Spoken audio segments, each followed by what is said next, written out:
औज़ुबिल्लाहिमिनश्शैतानिर्रजीम बिस्मिल्लाहिर्रहमानिर्रहीम। अस्सलाम वालेकुम दोस्तों, मैं हूं मोहसिन रज़ा और आप लोग देख रहे हैं 24/7 टीचर्स ऑनलाइन। दोस्तों, हमारी इकोनॉमिक्स की क्लास चल रही है और आज उस सीरीज़ का हमारा 11वां लेक्चर है। दोस्तों, आज की क्लास से हम लोग अपना टॉपिक थोड़ा सा चेंज कर रहे हैं क्योंकि हमने जो पीछे 10 क्लासेस पढ़ी हैं उसमें सिर्फ हम डिमांड और सप्लाई की बात करते चले आ रहे हैं और उनसे रिलेटेड ही हमने कॉन्सेप्ट्स को पढ़ा है। दोस्तों, आज की क्लास 11th से हम लोग मूव करेंगे अपने नए टॉपिक्स की तरफ और पहला जो हमारा टॉपिक है वो है मार्जिनल यूटिलिटी। दोस्तों, आज की क्लास शुरू करने से पहले हम लोग ये देख लेते हैं कि हमने अपनी पिछली क्लास के अंदर क्या पढ़ा था। दोस्तों, हम लोगों ने पिछली क्लास के अंदर हमारी जो बाकी इलास्टिसिटीज रह गई थी उनको पढ़ा था, जिसमें हमने पॉइंट इलास्टिसिटी ऑफ डिमांड को पढ़ा, जिसमें हमने आर्क इलास्टिसिटी ऑफ डिमांड को पढ़ा। उसके साथ ही हम लोगों ने देखा था कि इलास्टिक डिमांड से क्या मुराद है और इन इलास्टिक डिमांड से क्या मुराद है और इन दोनों में फ़र्क क्या है। उसके साथ ही कुछ मैंने आपको इक्वेशंस दिखाई थी कि जब आपकी इलास्टिसिटी का रिजल्ट ग्रेटर देन 1 हो तो उसको हम इलास्टिक डिमांड, और जब आपका बिलो 1 हो तो उसको इन इलास्टिक डिमांड, और जब वो इक्वलेंट हो तो हम उसको यूनिट इलास्टिक डिमांड कहते हैं। और उसके बाद ही मैंने आपको एक एक्सरसाइज दी थी जिसमें आप लोगों ने point elasticity of demand and arc elasticity of demand calculate करना था। दोस्तों, अगर आपको कोई कंफ्यूजन हो रही है, किसी चीज़ की समझ नहीं आ रही है, तो वो आप मुझे कमेंट करके भी पूछ सकते हैं। तो दोस्तों, बढ़ते हैं आज की क्लास की तरफ। और आज की क्लास में हम लोग बात करने वाले हैं, जैसे मैंने आपको पहले भी बताया कि हम अपना टॉपिक थोड़ा सा चेंज करते हैं। हम डिमांड सप्लाई से हट के अब बात करेंगे कंज्यूमर बिहेवियर की, और उसमें देखेंगे कंजप्शन एनालिसिस को। जब एक यूज़र जो है मुख्तलिफ चीज़ों को कंज्यूम करता है तो उसका एनालिसिस करके उसका उस पर क्या इफेक्ट पड़ता है, वो चीज़ें हम देखेंगे। इसके साथ ही हम लोग देखेंगे मार्जिनल यूटिलिटी एनालिसिस को कि ये क्या होता है। हम बात करेंगे law of diminishing marginal utility की। उसके साथ आज जितना भी हम पढ़ेंगे उससे रिलेटेड एक एग्जाम्पल देखेंगे, और आखिर में मैं आपको एक एक्सरसाइज भी दूंगा ये देखने के लिए कि आज की क्लास की आपको समझ आई है कि नहीं आई है। तो चलिए हम आज की क्लास की इब्तिदा करते हैं और देखते हैं कि कंज्यूमर बिहेवियर बेसिकली होता क्या है। A consumer behavior is the study of individual groups or organization and all the activities associated with the purchase, used and disposal of goods and services, including the consumer emotional, mental and behavioral response that produce or follow these activities। इससे मुराद ये है कि जब कोई individual या कोई group या कोई ऑर्गेनाइजेशन जब किसी चीज़ को ख़रीद करती है या किसी चीज़ को इस्तेमाल करती है या किसी सर्विस को रेंडर करती है, तो उसके जहन के ऊपर क्या फ़र्क पड़ता है, उसके बिहेवियर में क्या तब्दीली आती है, उसकी इमोशंस में क्या तब्दीली आती है, और इससे रिलेटेड जितनी भी एक्टिविटीज़ हैं हम वो कंज्यूमर बिहेवियर के अंदर स्टडी करते हैं। There are two ways to analyze the behavior of the consumer। अब किसी भी एक कंज्यूमर का बिहेवियर देखने के लिए हमें दो चीज़ों की ज़रूरत पड़ती है। The first approach is the marginal utility analysis, जिसको हम कार्डिनल अप्रोच भी कहते हैं। इसके बाद the second approach is the indifference curve approach, जिसको हम ऑर्डिनल अप्रोच भी कहते हैं। दोस्तों, अब हम बारी बारी जो है मार्जिनल यूटिलिटी एनालिसिस को भी देखते हैं, और जो हमारे पास दूसरी जो अप्रोच है जिसको हम ऑर्डिनल अप्रोच या इनडिफरेंस कर्व अप्रोच कह रहे हैं उसको भी देखते हैं। तो सबसे पहले हम देखते हैं मार्जिनल यूटिलिटी एनालिसिस को। In economics, marginal utility of the goods or service is the change in the utility from an increase in the consumption of that good or services। कि जब हम किसी भी चीज़ का इस्तेमाल करते हैं या किसी भी चीज़ को कंज्यूम करते हैं तो उसकी इंक्रीज या डिक्रीज की वजह से हमारे बिहेवियर के ऊपर क्या चेंज आता है, इसको हम मार्जिनल यूटिलिटी एनालिसिस कहते हैं। अब मार्जिनल यूटिलिटी एनालिसिस को देखने के लिए आपको तीन चीजें देखनी पड़ेंगी। We have seen three thing with respect to the set topic marginal utility analysis. इसमें आपको यूटिलिटी को देखना पड़ेगा कि यूटिलिटी से क्या मुराद है, फिर आपको टोटल यूटिलिटी को देखना पड़ेगा कि टोटल यूटिलिटी क्या होती है, और आखिर में आपको मार्जिनल यूटिलिटी को देखना पड़ेगा कि मार्जिनल यूटिलिटी जो है वो क्या होती है। तो चलिए हम सबसे पहले देख लेते हैं जी यूटिलिटी को। यूटिलिटी क्या होती है? Utility is the usefulness or benefit or satisfaction derived from the consumption of goods and services। जब हम किसी भी शय का इस्तेमाल करते हैं तो उससे जो हमें सेटिस्फेक्शन मिलती है, उससे हमें जो बेनिफिट मिलता है, उसकी जो यूजफुलनेस है, that is known as the utility. Means to say कि मुझे प्यास लगी है, मैंने एक गिलास पानी पी लिया, तो मुझे इससे क्या फायदा हासिल हुआ? मुझे इससे फायदा ये हासिल हुआ कि मेरी प्यास बुझ गई, या मैंने एक कोल्ड ड्रिंक पी ली, या मैंने एक गिलास शरबत का पी लिया। तो अब ये तीन डिफरेंट प्रोडक्ट्स हैं। अब इन तीनों की जो यूजफुलनेस है वो भी डिफरेंट है, इन तीनों का जो बेनिफिट है वो भी डिफरेंट है, और तीनों जो हैं वो यूज की जाती हैं प्यास बुझाने के लिए। उसके साथ हम एक लस्सी भी ऐड कर लेते हैं, देसी हमारा जो है वो मशरूब है। तो इन सारी जितनी भी हमारी प्रोडक्ट्स हैं, इनका जो सेटिस्फेक्शन है, इनकी जो यूजफुलनेस है वो डिफरेंट है from one product to another product. तो हम एक प्रोडक्ट जिसको हम इस्तेमाल करेंगे प्यास बुझाने के लिए, उससे हमें जो फायदा हासिल होगा उसको हम यूटिलिटी कहते हैं। इसके बाद है टोटल यूटिलिटी। टोटल यूटिलिटी क्या है? Total utility is the entire satisfaction one derived from consuming of goods and services। कि मुझे प्यास लगी है, मैंने एक गिलास पानी का पिया, मेरी प्यास थोड़ी सी कम हो गई, मैंने दूसरा गिलास पानी का पिया और कम हो गई, मैंने आखिरी थर्ड गिलास पानी का पिया तो मेरी प्यास जो है वो बुझ गई। तो अब यूटिलिटी क्या होगी कि आपने एक गिलास पानी का पिया, उससे आपकी थोड़ी सी प्यास कम हो गई, दैट इज यूटिलिटी।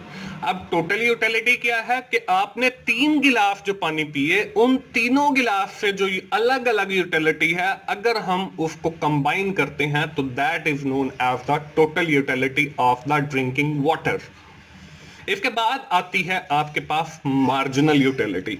अब मार्जिनल यूटिलिटी क्या है? Marginal utility is the additional utility derived from the consumption of one or more unit of the product. कि जब आप किसी भी शय का या किसी भी प्रोडक्ट का एडिशनल यूनिट इस्तेमाल करते हो तो उससे जो आपको एडिशनल बेनिफिट होता है वो आपका मार्जिनल यूटिलिटी है।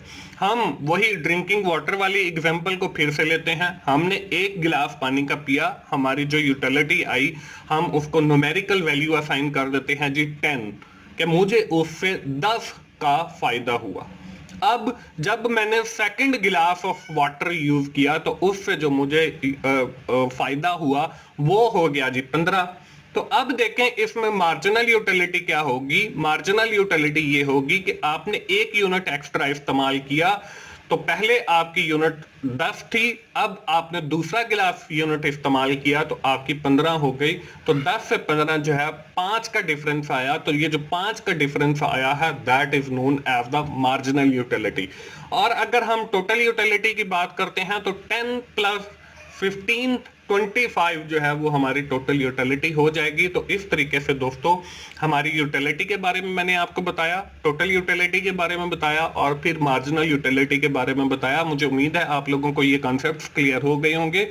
ये कॉन्सेप्ट इसलिए बार बार मैं इनको फोकस कर रहा हूं क्योंकि आगे जो हम पढ़ रहे हैं मार्जिनल यूटिलिटी का लॉ, जिसको हम law of diminishing marginal utility कहते हैं, उसमें इस चीज का समझना बहुत जरूरी है। Law of diminishing marginal utility क्या है जी? The law of diminishing marginal utility state that as you consume more and more of a particular goods, the satisfaction or utility that you derived from each additional unit is fall। कि जैसे जैसे आप किसी भी शय के, किसी एक शय के मुख्तलिफ यूनिट्स इस्तेमाल करते चले जाओगे तो उसकी जो यूटिलिटी है, उसका जो फायदा है वो कम होता चला जाएगा, और इसी चीज को हम law of diminishing marginal utility कहते हैं। अब वही एग्जांपल पुरानी हम ले लेते हैं। मुझे प्यास लगी हुई है, मैंने एक गिलास पानी का पिया, तो मेरी जो पहली सेटिस्फेक्शन थी वो ज्यादा थी, वो थोड़ी सी कम हो गई। अब जब मैं दूसरा गिलास पानी का पीऊंगा तो इससे जो मुझे फायदा है as compare to the first glass वो कम होगा। अगर मैं तीसरा गिलास पीता हूं तो उससे और कम होगा, अगर मैं चौथा गिलास पानी का पीता हूं तो उससे और कम होगा। तो यही हमारा law of dimensioning marginal utility है। अब इसको हम with the help of example भी देख लेते हैं। स्क्रीन के ऊपर आपको शेड्यूल नजर आ रहा है, एक टेबल नजर आ रहा है जिसके अंदर आपको एक ब्रेड ली गई है, रोटी ली गई है, या कोई भी ब्रेड आप ले सकते हो। उसके बाद टी यू से मुराद टोटल यूटिलिटी है and M U represent the marginal utility. अब ब्रेड के हमने 0 यूनिट के ऊपर टोटल यूटिलिटी हमारी 0 है, एम यू बी भी कुछ नहीं है। अब हमने पहली रोटी खाई और इससे हमारा जो टोटल यूटिलिटी है, टोटल फायदा है वो 7 है। अब मार्जिनल यूटिलिटी जब हमने कैलकुलेट कर दी हो तो हम टोटल यूटिलिटी माइनस जो हमें एडिशनल बेनिफिट मिलता है उसको करते हैं, तो वो हमारे पास मार्जिनल यूटिलिटी आ जाती है। तो इसमें हमने कोई एडिशनल यूनिट इस्तेमाल नहीं किया है अभी, तो इसलिए उसको हमने 7 माइनस 0 इज इक्वल टू 7 जो है वो हमारी मार्जिनल यूटिलिटी आ गई। इसके बाद हम सेकंड यूनिट इस्तेमाल करते हैं ब्रेड का, दूसरी रोटी, हमारा जो टोटल यूटिलिटी है वो 11 हो गई। अब 11 माइनस 07 हमारी फर्स्ट इकाई से यूटिलिटी थी, तो वो माइनस किया तो हमारे पास मार्जिनल यूटिलिटी जो है वो 4 आ गई, और 11 और 7 का जो डिफरेंस है वो भी 4 है। इसके बाद थर्ड वो हमारी 13 है, 13 में से 11 को माइनस किया, ये हमारा 2 जो है मार्जिनल यूटिलिटी आ गया। अब मुझे समझाने की जरूरत नहीं है कि ये 2 कैसे आ गया। इसके बाद फोर्थ पे गए, 14, 14 में से 13 को माइनस किया, 1 हमारी मार्जिनल यूटिलिटी आ गई। पांचवें यूनिट पे गए, 14, 14 में से 14 को माइनस किया तो 0 मार्जिनल यूटिलिटी आ गई।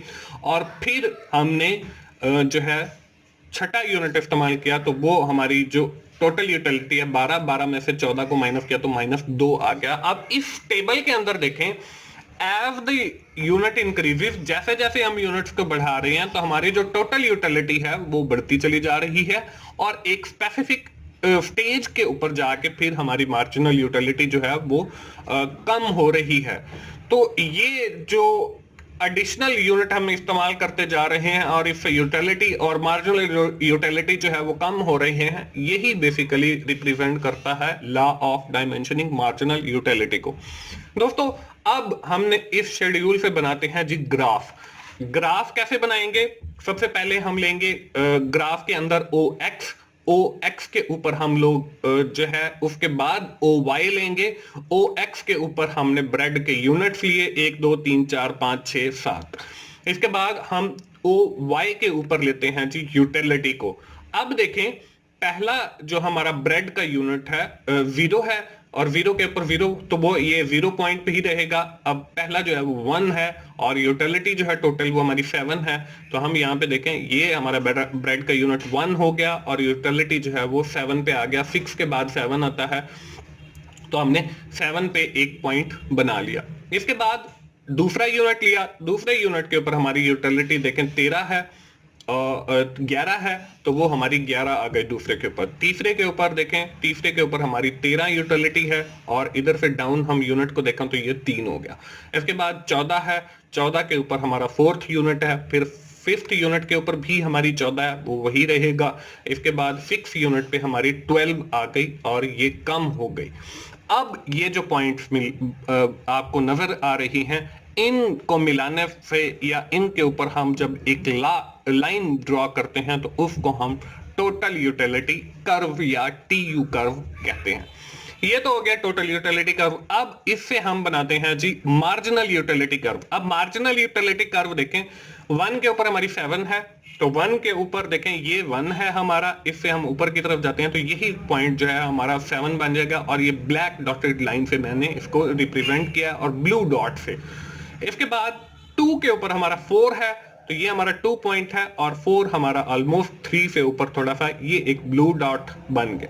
इसके बाद 3 के ऊपर जो है हमारा 2 है, तो ये एक ब्लू डॉट बन गया। इसके बाद 4th के ऊपर हमारा जो है वो 1 है, ये 1 आ गया। फिफ्थ के ऊपर 0 है तो ये 0 जो है वो लाइन के ऊपर ही होता है, तो यहाँ पे मैंने एक डॉट लगा दिया। और सिक्स के ऊपर -2 है तो वो नीचे की तरफ -2 होता है, क्योंकि ऊपर हमारी पॉजिटिव वैल्यू और नीचे हमारी नेगेटिव वैल्यू आती है। तो -2 जो है वो नीचे आएगा, तो यहाँ पे आएगा ऑलमोस्ट, तो यहाँ पे मैंने एक डॉट लगा दी। अब ये जो ब्लू डॉट्स बने हैं, इनसे जब हम एक लाइन ड्रॉ करते हैं तो ये हमारा MU मतलब मार्जिनल यूटिलिटी कर्व है। तो दोस्तों इस तरीके से हम अपनी ग्राफ बना सकते हैं, टोटल यूटिलिटी का भी और मार्जिनल यूटिलिटी का भी। अब इन दोनों टेबल और ग्राफ से क्या साबित हुआ? Both table and graph shows that as the unit increases, जैसे ही हम ब्रेड का एक यूनिट बढ़ाते हैं, the utility decreases as the utility goes into the negative. जैसे जैसे हम बढ़ाते चले जा रहे हैं एक एक यूनिट को, तो हमारी जो है वो पहले जो है वो कम होती चली जा रही है यूटिलिटी, और फिर आखिर में वो नेगेटिव की तरफ चली जाती है। और यही हमारा law of diminishing marginal utility है। इसको कानून तकलील अफादा मुख्ततम भी कहते हैं। दोस्तों आगे जो है आपको स्क्रीन के ऊपर नजर आ रहा है जी ऑप्टिमम लेवल ऑफ कंजम्पशन। अब हमने TUB पढ़ा, हमने जो है MUB पढ़ा, तो हमारा जो ऑप्टिमम लेवल है जिसके ऊपर हमसे सबसे ज्यादा यूटिलिटी हो वो क्या होगा? Consumer surplus. अब कंज्यूमर सरप्लस देख लेते हैं हम।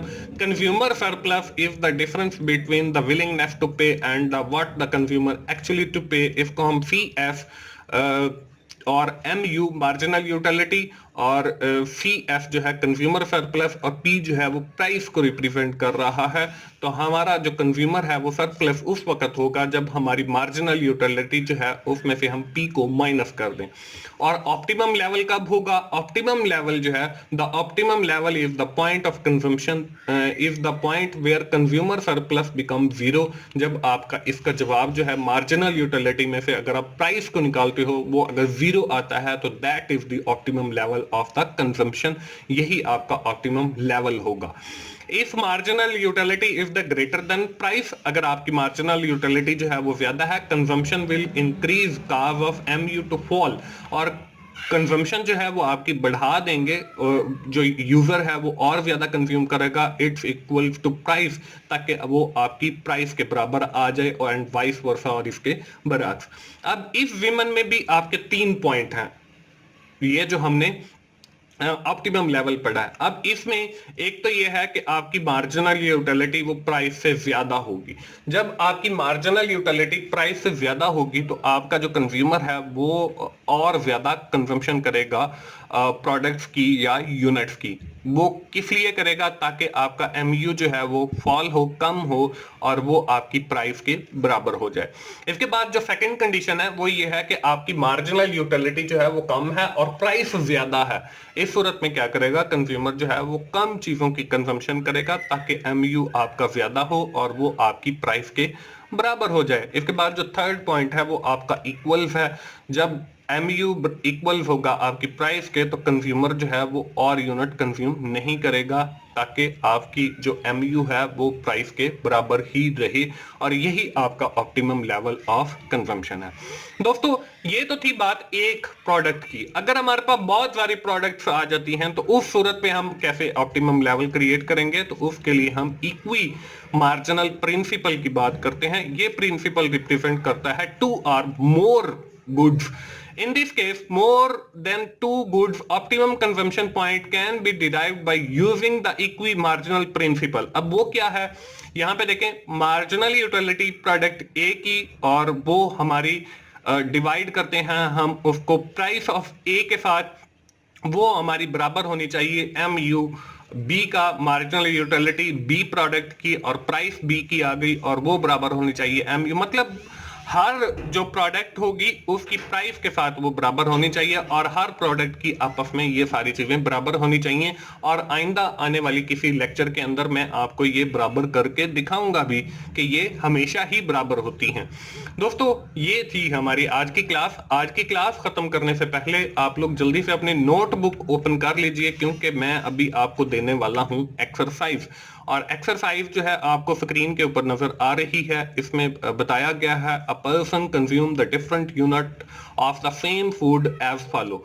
फूड के वो डिफरेंट आइटम यूज कर रहा है, इसमें 1 2 3 4 5 6 7 8 तक यूनिट है। टोटल यूटिलिटी जो है वो 0 10 24 40 52 61 61 54 और 50 है। आपने क्या करना है, इस जो एक्सरसाइज है इसकी रिक्वायरमेंट क्या है? First of all you have to find out the marginal utility. जहां पे ये आपको क्वेश्चन मार्क नजर आ रहे हैं, आपने ये मार्जिनल यूटिलिटी फाइंड करनी है।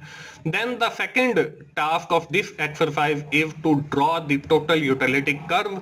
आपने फिर टोटल यूटिलिटी कर्व बनाना है। And the last requirement of this exercise is to draw the marginal utility curve, और फिर आपने मार्जिनल यूटिलिटी कर्व बनाना है। दोस्तों ये थी हमारी आज की क्लास। हम जल्दी से जो है वो इसको समराइज भी कर लेते हैं कि हमने आज की क्लास के अंदर बात शुरू की कंज्यूमर बिहेवियर के हवाले से, और उसमें हमने कंजम्पशन को देखा, और कंजम्पशन में हमने देखा कि हम उसको एनालाइज कर सकते हैं with the help of 2 different methods, that is known as the marginal utility analysis और इंडिफरेंस कर्व।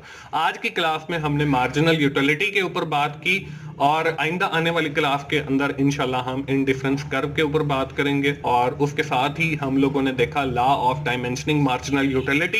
इसमें मैंने आपको टेबल की मदद से भी समझाया इस लॉ को, और ग्राफ की मदद से भी, और आखिर में आपको एक एग्जांपल भी दिखाई और एक एक्सरसाइज दी है, ये देखने के लिए कि आज की क्लास आपको समझ आई है या नहीं आई है। दोस्तों हम आज की इकोनॉमिक्स की क्लास यहीं पे खत्म करते हैं। दोस्तों मुझे उम्मीद है कि आपको इंशाल्लाह मेरी सीरीज से फायदा हो रहा होगा। अगर आपको मेरी वीडियोस अच्छी लग रही हैं तो आप उन्हें लाइक कीजिए, अपने दोस्तों के साथ शेयर कीजिए जिनका ये सब्जेक्ट है। जब आप पॉजिटिव फीडबैक देते हैं तो मुझे भी खुशी होती है, मुझे भी फायदा होता है, और जब आप कोई फीडबैक नहीं देते हैं तो मुझे भी कोई फायदा नहीं होता, और मैं भी डीमोटिवेट होता हूँ और वीडियोस नहीं बनाता।